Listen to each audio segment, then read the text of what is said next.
To enter a new grant, I'm going to go up here to Actions, and I'm going to hit Add a New Grant.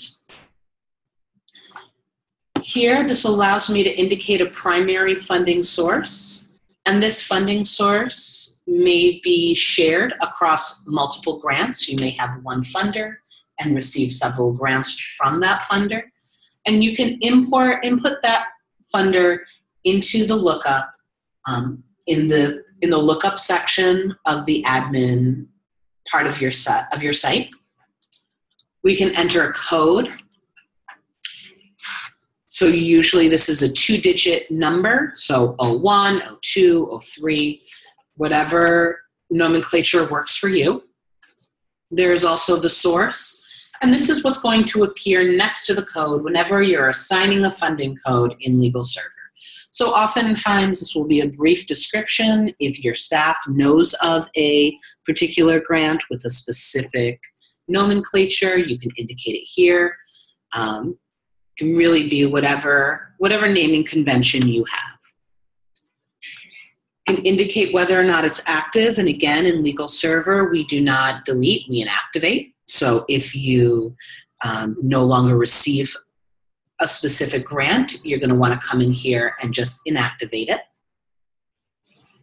There's also a listing weight, and this is just the order in which a particular grant appears in a list.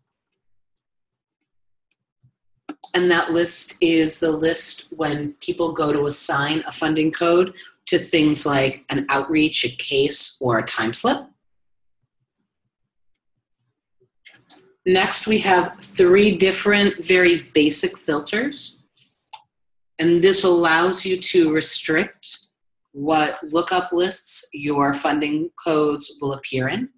So for example, you may have a funding code that is used exclusively for casework, but cannot be used for outreaches or anything that is not casework. You may have a funding code that can only be used to fund things like community education and not used for any cases. So you're going to want to make sure that you specify what type of, where the funding code should appear, whether it's on cases, whether it's on outreaches, and whether it's on timekeeping. A note about the timekeeping: all of our time slips have a funding code associated with them. It typically defaults to the funding code of the associated case or outreach. You may want to consider having your various funding codes show up for timekeeping so that you can keep that consistent. It's really up to you.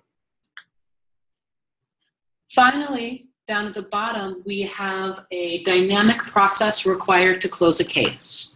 And this can be particularly helpful if you have specific data requirements for various funders.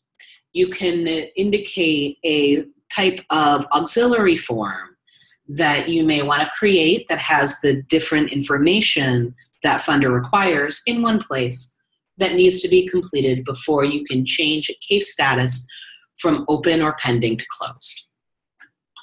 To create the new funding code, the new funding source, I'm going to press continue.